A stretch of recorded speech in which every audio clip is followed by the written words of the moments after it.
আমি আপনাদের সামনে মহাগ্রন্থ আল কোরআনুল কারীম থেকে একখানা আয়াতে কারিমা তেলাওয়াত করেছি। রাসূল সাল্লাল্লাহু আলাইহি ওয়াসাল্লামের অসংখ্য অগণিত হাদিস থেকে এক টুকরা হাদিস তেলাওয়াত করেছি। এই কোরআনের আয়াত এবং হাদিসকে সামনে রেখে কিছু আলোচনা করার জন্য চেষ্টা করব। ওমা তাওফীকি ইল্লা বিল্লাহ। সম্মানিত মুসলিয়ানে কেরাম, আপনারা সকলেই জানেন যে ইসলামের মূল ভিত্তি হলো পাঁচটি। কয়টি? পাঁচটি। তার মধ্যে প্রথম নাম্বার স্তম্ভ হলো ঈমান অর্থাৎ কালিমা। দ্বিতীয় নাম্বার স্তম্ভ হলো ঈমানের পরে নামাজ। বলেন তো, ঈমান আনার পরে যখন আপনার আমার উপর নামাজ পড়া ফরজ হয়, তখন এই নামাজ কি ওযু ব্যতীত পড়া যায়?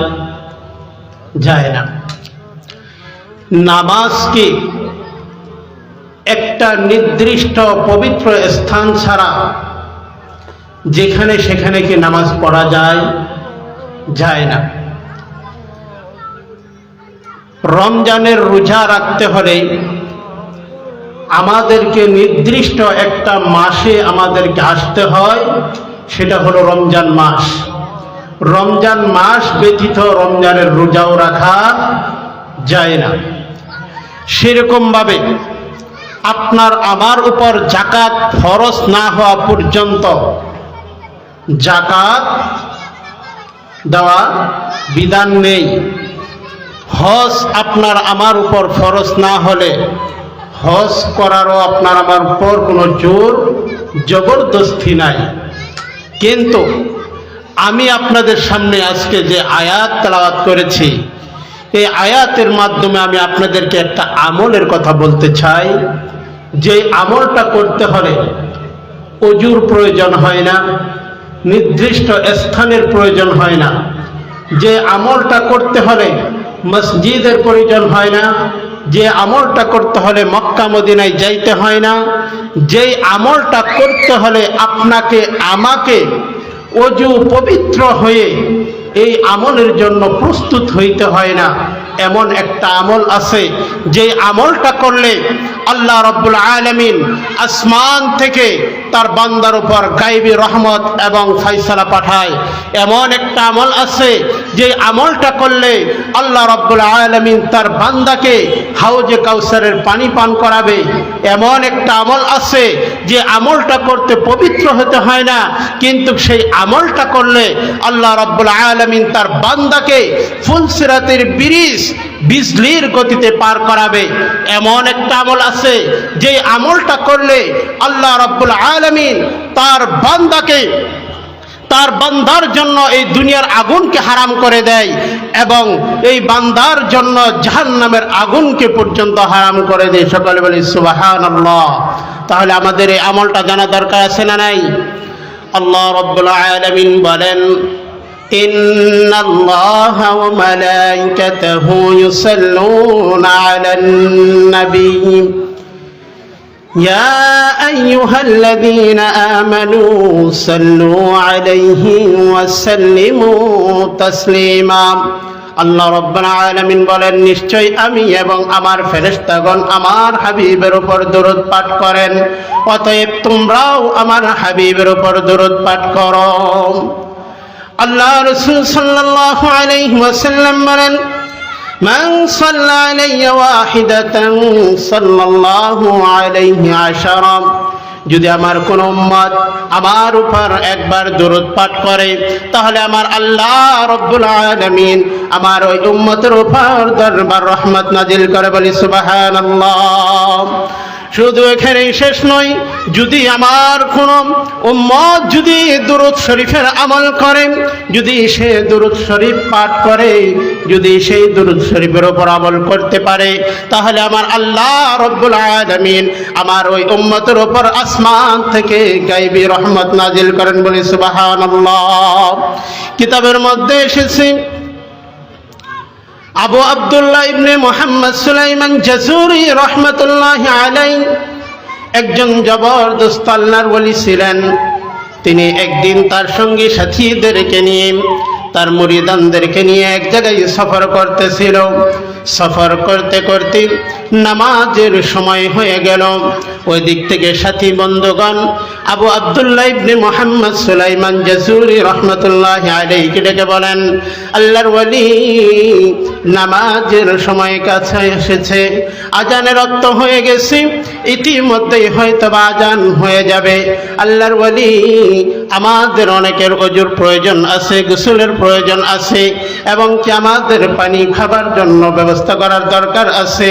আল্লাহর ওলি, এখন তো আমরা এমন একটি জায়গায় এসে উপনীত হয়ে গেছি, এই জায়গার মধ্যে কোনো পানি নাই, আশেপাশে কোনো গ্রাম নাই, আশেপাশে কোনো বাড়িঘর নাই, আশেপাশে পানি পান করার মতো কোনো ব্যবস্থা নাই।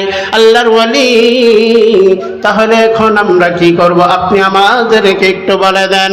আবু আব্দুল্লাহ ইবনে মুহাম্মদ সুলাইমান জাসুরি রহমতুল্লাহি আলাইহি তিনি তার সাথী বন্ধুদেরকে বললেন, ও আমার সাথীগণ, তোমরা কোনো টেনশন করো না, আমি দেখতেছি কি করা যায়, তোমরা শুধু আল্লাহর উপর ভরসা করো।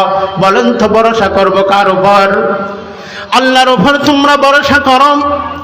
এই কথা বলে আবু আব্দুল্লাহ ইবনে মুহাম্মদ সুলাইমান জাসুরি রহমতুল্লাহি আলাইহি মরুভূমির চতুর্দিকে ঘুরে আর ঘুরে, একবার ডানে তাকায়, একবার বামে তাকায়, একবার সামনে তাকায়, আর একবার পিছে তাকায়, চতুর্দিকে শুধু ঘুরে আর ঘুরে, কোথাও কোনো পানির ব্যবস্থা নাই। আবু আব্দুল্লাহ ইবনে মুহাম্মদ সুলাইমান জাসুরি রহমতুল্লাহি আলাইহি সামনের দিকে আগায় আর শুধু পেরেশানি ভোগ করতেছে যে আল্লাহ, আমার সাথী বন্ধুদের ওযুর ব্যবস্থা করে দাও। আল্লাহ, আমার সাথীদের জন্য গোসলের ব্যবস্থার পানির ব্যবস্থা করে দাও। আল্লাহ, আমার সাথীদের খাবারের কোনো পানির ব্যবস্থা নাই, পানির ব্যবস্থা করে দাও। এই কথা বলে আবু আব্দুল্লাহ ইবনে মুহাম্মদ সুলাইমান জাসুরি রহমতুল্লাহি আলাইহি মরুভূমির চতুর্দিক থেকে যখন ঘুরে আর ঘুরে, ঘুরতে ঘুরতে ঘুরতে ঘুরতে মরুভূমির এক প্রান্ত গিয়ে একটা কূপ পেয়ে যায়।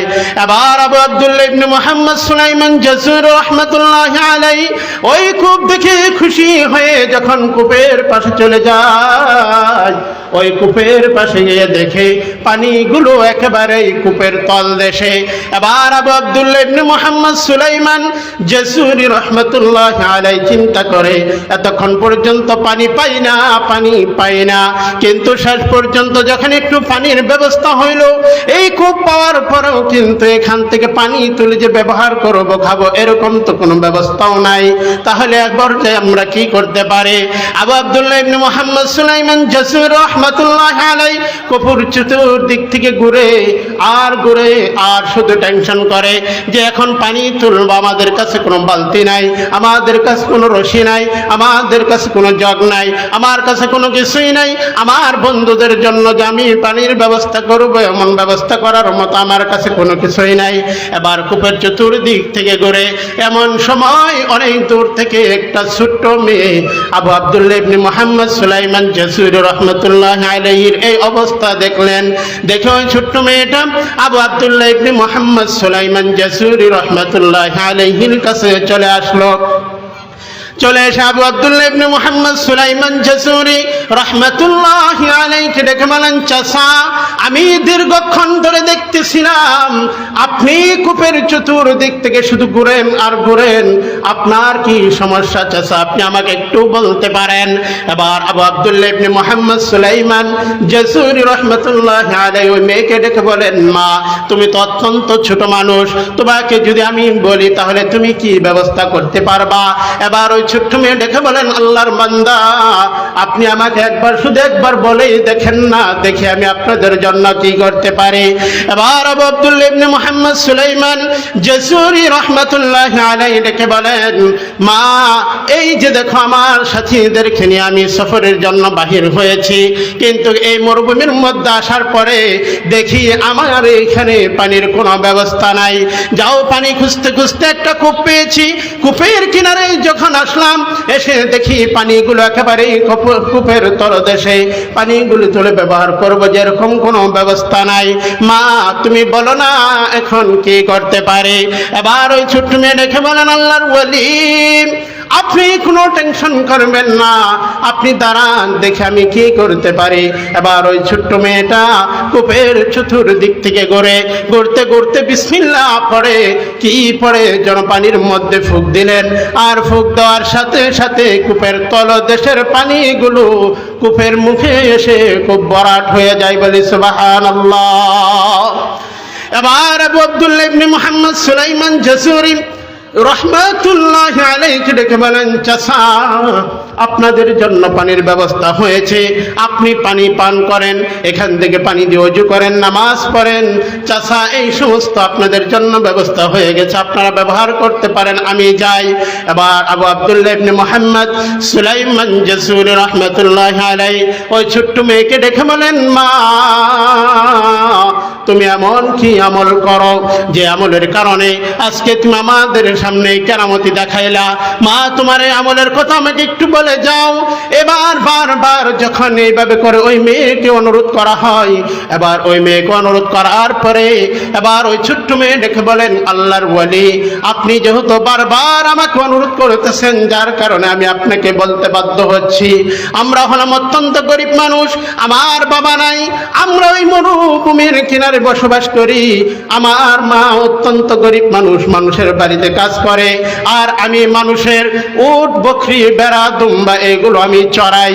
কিন্তু দেখি যখন আমি উট বেড়া দুম্বা চড়ানোর জন্য মাঠে নিয়ে আসি, ওই জঙ্গল থেকে হিংস্র প্রাণী এসে এই পশু পাখি আমার এই চড়ানোর বেড়া বকরি উট দুম্বা এগুলোকে তারা খেয়ে ফেলে, আক্রমণ করে। যার কারণে আমার মা আমাকে বলেছে, মা তুমি যদি একটা আমল করতে পারো তাহলে তুমি সেই আমলের বদলতে আল্লাহ রব্বুল আলামিন তোমাকে এবং তোমার জান এবং তোমার কাছে আমানত যেই সমস্ত পশুগুলো আছে এইগুলোকে আমার আল্লাহ তাআলা হেফাজত করবে। বলে আল্লাহু আকবার, আল্লাহু আকবার, বলি আল্লাহু আকবার, আল্লাহু আকবার, বলো আল্লাহু আকবার। ও মধুর নামটি নিলে হৃদয় হাসে, ও মধুর নামে সুখ নেমে আসে, ও মধুর নামটি নিলে হৃদয় হাসে, ও মধুর নামে সুখ নেমে আসে। ও নামের তুলনা হবে না, হবে না, তুলনা নাই নাই নাই। এসো না আল্লাহর নামে গান গাই, এসো না মনো প্রাণ জোড়াই। আল্লাহু আকবার, বলো আল্লাহু আকবার, আল্লাহু আকবার, বলো আল্লাহু আকবার। যে নামে ইব্রাহিমের আগুন হলো পানি, ডাকার মতো ডাকলে আজও সাড়া দিবেন তিনি রে মন, সাড়া দিবেন তিনি। যে নামে ইব্রাহিমের আগুন হলো পানি, ডাকার মতো ডাকলে আজও সাড়া দিবেন তিনি রে মন, সাড়া দিবেন তিনি। ও মধুর নামটি নিলে হৃদয় হাসে, ও মধুর নামে সুখ নেমে আসে। ও নামের তুলনা হবে না, হবে না, ও নামের তুলনা পাবে না, পাবে না, তুলনা নাই নাই নাই। এসো না আল্লাহর নামে গান গাই, এসো না মনো প্রাণ জোড়াই। আল্লাহু আকবার, বলো আল্লাহু আকবার, আল্লাহু আকবার, বলো আল্লাহু আকবার।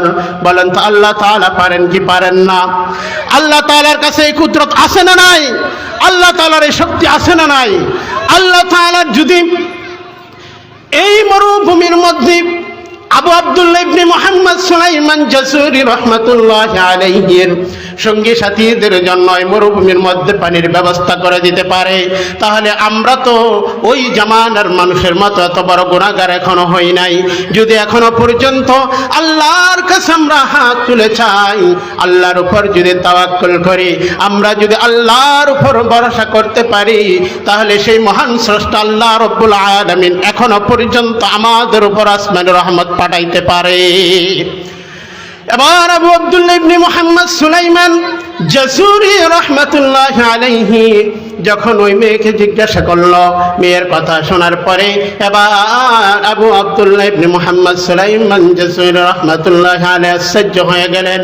আশ্চর্য হয়ে যাওয়ার পরে এবার তার সঙ্গী সাথীদেরকে বলল, দেখছো দেখছো, এই মেয়ে যদি দুরূদ শরীফের আমল করার কারণে এই মরুভূমির মধ্যেও যদি আমার আল্লাহ তাআলা আমাদের জন্য পানির ব্যবস্থা করে দিতে পারে, তাহলে আমার সঙ্গী সাথীরা তোমরা যদি দুরূদ শরীফের আমল করো, তাহলে এই দুরূদ শরীফের আমলের কারণে আমার আল্লাহ তাআলা আরো বড় বড় বিপদ থেকে আমাদেরকে হেফাজত করবে, বলি সুবহানাল্লাহ।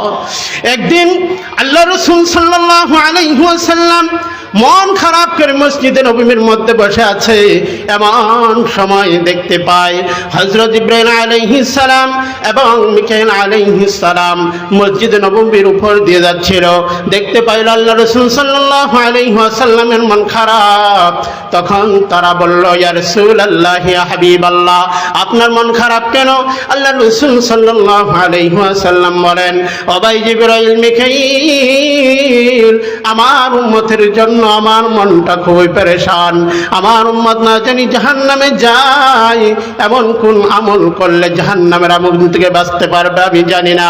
এবার জিবরাইল আলাইহিস সালাম ডেকে বলেন, ইয়া রাসূলুল্লাহ, ইয়া হাবিবাল্লাহ, নবীজি যদি আপনার উম্মতেরা আপনার উপর বেশি বেশি দুরূদ শরীফ পাঠ করে, তাহলে ইয়া রাসূলুল্লাহ, ইয়া হাবিবাল্লাহ, আমি বলে গেলাম এই দুরূদ শরীফের আমল করার কারণে যদি তারা দুরূদ শরীফের বেশি বেশি আমল করে, তাহলে এই দুরূদ শরীফের আমলের কারণে আমি জিবরাইল ওই যে ফুলসিরাতের ব্রিজ যখন পার হতে হবে, তাদেরকে আমি ওই ফুলসিরাতের ব্রিজ বিজলির গতিতে পার করায় দিব, সুবহানাল্লাহ।